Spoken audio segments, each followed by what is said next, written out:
बिस्मिल्लाहिर्रहमानिर्रहीम। अस्सलाम वालेकुम स्टूडेंट्स, मैं सर कमर और आप देख रहे हैं कमर एकेडमी। स्टूडेंट्स, आज हमारा अकाउंटिंग इक्वेशन के सेकंड लेक्चर का क्वेश्चन होगा। तो हम क्वेश्चन को पहले रीड आउट कर लेते हैं, उसके बाद हम इसको सॉल्व करेंगे। क्वेश्चन नंबर 2 है हमारे पास। उसमें कह रहे हैं prepare accounting equation on the basis of following. Number 1 point में कह रहे हैं mister Firoz started business with goods 40,000, building 1 lakh and cash 1,10,000। ठीक है स्टूडेंट्स। तो स्टूडेंट्स, हम पहले लेक्चर में इसका फॉर्मेट सीख चुके हैं कि किस तरह फॉर्मेट बनाना है, इसीलिए मैंने अब यहाँ पे फॉर्मेट पहले से ही बना लिया है। तो हमने यहाँ लिख लिया question number 2 mister Firoz accounting equation for the month of, यहाँ वंस अगेन फिर डेट नहीं है तो आप फॉर द मंथ ऑफ लिख के ऐसे लिख लेंगे। ठीक है, यहाँ assets equal to liabilities plus owner equity, और यहाँ हमने लिख लिया डेट। अब पहला पॉइंट स्टूडेंट्स हमारे पास नंबर 1 है, तो हम यहाँ लिख लेंगे नंबर 1।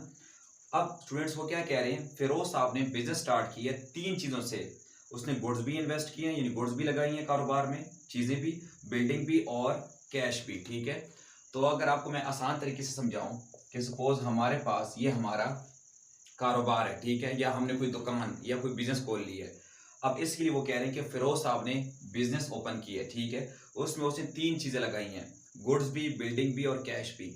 तो अगर हम आसान लफ्जों में अपने लिए ये समझ लें कि मिस्टर फिरोज से गुड्स भी जा रही हैं उसकी, ठीक है, उससे बिल्डिंग भी जा रही है और कैश भी, लेकिन तीनों चीजें कहाँ जा रही हैं या कहाँ आ रही हैं, कारोबार में, क्योंकि उसने कारोबार शुरू किए। तो स्टूडेंट्स, गुड्स भी हमारा एसेट होते हैं, बिल्डिंग भी और कैश भी। ठीक है, तो हम यहाँ क्या लिख लेंगे, सबसे पहले हम लिख लेंगे कैश। बेशक गुड्स पहले हो, तो आपने स्टूडेंट्स इस चैप्टर में सबसे पहले कैश लिखना होता है, उसके बाद बेशक प्लस गुड्स लिख लें या जो भी एसेट्स होते हैं। ठीक है, और आगे लिख लेंगे हम बिल्डिंग, क्योंकि स्टूडेंट्स उसने 3 चीजों से कारोबार शुरू किए। तो हम कैश कारोबार में कितना आ रहा है, कैश हम लिखेंगे प्लस 1,10,000 कारोबार में आ रहा है, गुड्स आ रही है 40,000 और जो बिल्डिंग आ रही है वो आ रही है 1 लाख की। ठीक है स्टूडेंट्स, तो अब आपको मैंने बताया था कि हर एंट्री के डबल इफेक्ट होते हैं। ठीक है, ये 2 बार लिखना है। अब इनको हमने एक बार यहाँ लिख लिया, तो दूसरा हम क्या करेंगे स्टूडेंट्स, यहाँ लिख लेंगे इक्वल, और यहाँ क्या लिख लेंगे, ऑनर इक्विटी के नीचे कैपिटल। क्योंकि स्टूडेंट्स जब उसने मिस्टर फिरोज ने कारोबार शुरू किया है, गुड्स से भी, कैश से भी और बिल्डिंग से भी, तो ये तीनों चीजें उससे जा रही हैं, लेकिन कारोबार में तो आ रही हैं, और हम अकाउंटिंग पढ़ते हैं कारोबार के लिहाज से। अब स्टूडेंट्स ये तीनों चीजें किसकी हैं, मिस्टर फिरोज की हैं, ये तीनों चीजें। तो कारोबार पे इन तीनों चीजों से जो हक है वो किसका बढ़ रहा है, मिस्टर फिरोज का हक बढ़ रहा है, किसी और का हक तो नहीं है। यानी इन तीनों चीजों पे कारोबार में हक किसका है, मिस्टर फिरोज का। और मालिक के हक को हम आसान लफ्जों में क्या बोलते हैं, ऑनर इक्विटी या कैपिटल, जो उसने पैसा इन्वेस्ट किया। तो हम स्टूडेंट्स क्या कर देंगे, यहाँ लिख लेंगे प्लस, अमाउंट क्या आएगी, तीनों के अमाउंट को प्लस कर देंगे। ठीक है, जो कि ऑलमोस्ट स्टूडेंट्स हमारे पास क्या बन जाएगी, 1,10,000 प्लस 40,000 और प्लस 1 लाख, जो कि ऑलमोस्ट बनेगी 2,50,000। हम यहाँ प्लस कर देंगे। ठीक है स्टूडेंट्स, नेक्स्ट पॉइंट पे आते हैं। वो कह रहे हैं परचेज गुड्स ऑन अकाउंट ₹30,000। कह रहे हैं कि परचेज किए गुड्स मिस्टर फिरोज ने ऑन अकाउंट। याद रखें स्टूडेंट्स, इंतहाई अहम बात, जब भी किसी एंट्री में कैश का जिक्र ना हो, कैश का नाम ना लिखा हो, और फिर उस एंट्री में 3 या 4 लफ्ज लिखे हों, तो समझ जाए वो एंट्री उधार पर है। अब यहाँ लिखा है purchase goods on account for RS 30,000, हमने चीजें खरीदी ऑन अकाउंट 30,000। अब यहाँ पे कैश का जिक्र नहीं है, तो फिर स्टूडेंट्स कैश का अगर नाम ना हो तो फिर आपने 3 या 4 चीजें और देखनी है। अगर उनमें से कोई नाम होगा तो आप लोग समझ जाइएगा ये एंट्री उधार पर की है। अब कैश का नहीं है इसमें, तो याद रखिए स्टूडेंट्स, जब एंट्री में ऑन अकाउंट लिखा हो, ऑन अकाउंट, ऑन क्रेडिट या क्रेडिट बेसिस, या किसी बंदे का नाम आ जाए, सलमान, नुमान एक्सेट्रा, तो आप लोग समझ जाइएगा ये एंट्री उधार पर है। अब यहाँ कह रहे हैं purchase goods on account, on account का नाम आ गया, इसका मतलब है कि मिस्टर फिरोज ने 30,000 रुपए की चीजें उधार पे खरीदी हैं। जब उधार पे खरीदी हैं, लेकिन क्या खरीदी हैं, गुड्स, तो कारोबार में क्या आ रही हैं, गुड्स आ रही हैं। तो स्टूडेंट्स हम यहाँ लिख लेंगे सेकेंड पॉइंट, यहाँ गुड्स में क्या कर देंगे, प्लस कर देंगे 30,000। लेकिन अब कैश पे तो नहीं खरीदी, तो कैश तो हमसे नहीं जा रहा, लेकिन उधार पे खरीदी है। अब स्टूडेंट्स जिस बंदे से भी खरीदी है उधार पे, उसको कभी ना कभी तो पैसा देना होगा, तो हम यहाँ लायबिलिटी में लिख लेंगे क्रेडिटर। ठीक है, क्रेडिटर।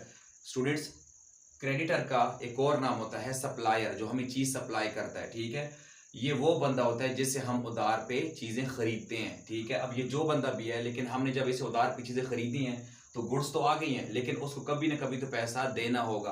तो लायबिलिटी का मतलब होता है जिम्मेदारियां, तो हमारी जिम्मेदारी बढ़ रही है। हाँ, जब उसको पैसे दे देंगे हम कहेंगे हमारी जिम्मेदारी अब खत्म हो गई है। ठीक है स्टूडेंट्स, तो गुड्स आ गई हैं, गुड्स में प्लस, और साथ ही हम यहाँ इक्वल लिख लेंगे और प्लस कर देंगे क्रेडिटर में, क्योंकि उसको पैसा अभी देना है, तो हमारी जिम्मेदारी बढ़ गई है। ठीक है स्टूडेंट्स, अब यहाँ लाइन लगा लेंगे, प्लस 30,000 सेम उसी तरह ही आ जाएगा, और यहाँ प्लस 2,50,000 उसी तरह।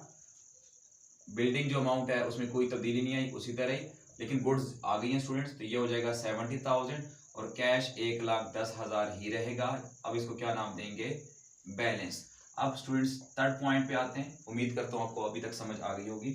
नेक्स्ट पॉइंट में कह रहे हैं सोल्ड गुड्स ऑन अकाउंट। अब स्टूडेंट्स नाम तो वही आ गया ऑन अकाउंट, यानी ये एंट्री भी उधार पर है, ठीक है, लेकिन यहाँ सोल्ड गुड्स, यहाँ चीजें बेची हैं, किस पर, उधार पर। तो 40,000 की जब चीजें बेची हैं, पहली बात हमसे चीजें जा रही हैं, तो गुड्स से क्या करेंगे, माइनस करेंगे, क्योंकि हमसे चीजें जा रही हैं। लेकिन अब मसला ये है कि चीजें जा रही हैं तो पैसा तो आना चाहिए, लेकिन हमने उधार भी बेची है, तो स्टूडेंट्स हम यहाँ अलग से लिख लेंगे प्लस, एक नया एसेट होता है जिसको हम बोलते हैं डेटर।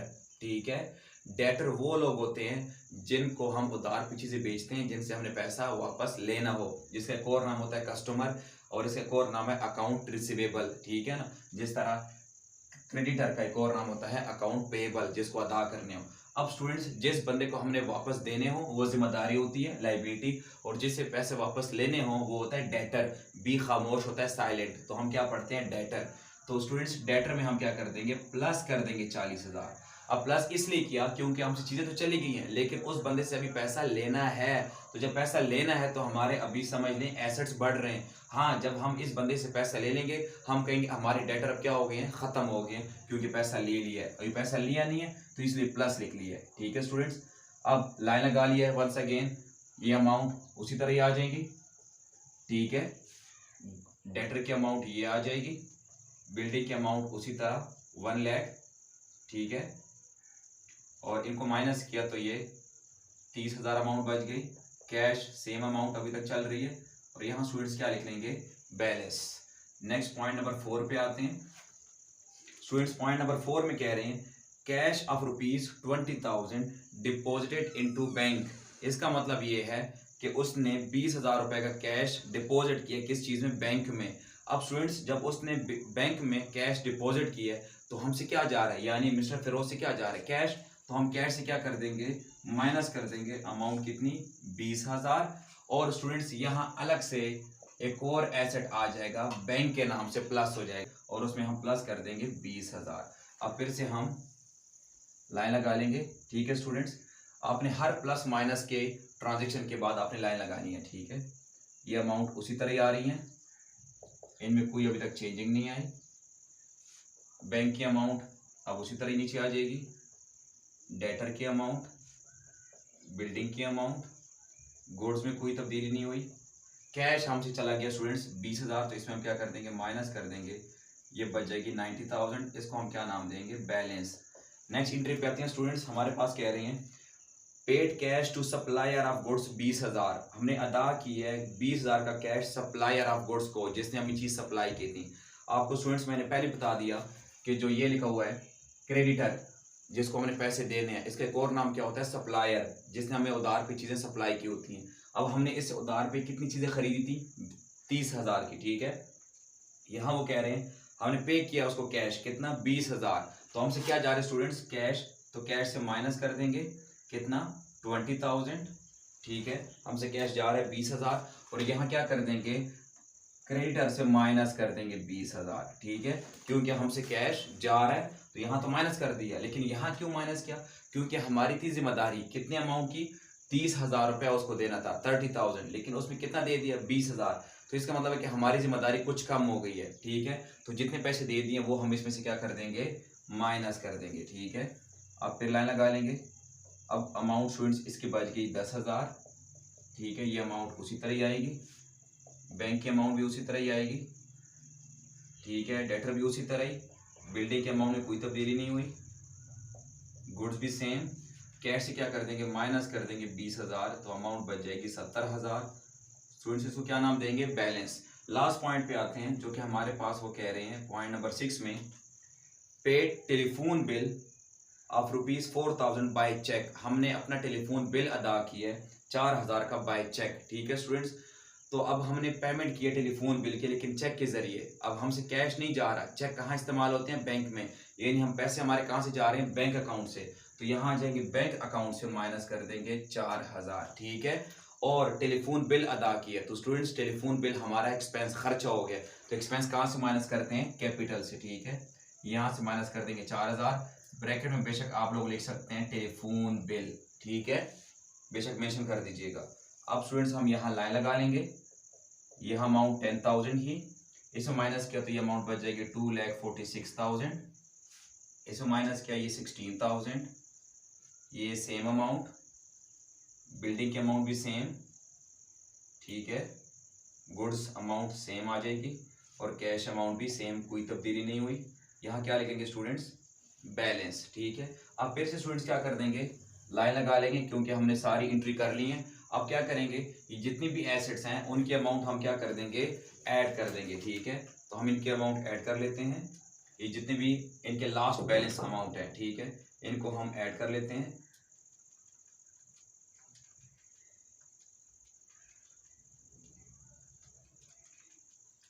स्टूडेंट्स हमारे पास अमाउंट जो बन गई है, ये बन गई है 2,56,000। ठीक है, अब यहाँ लाइबिलिटी वाली साइड पे आ जाते हैं।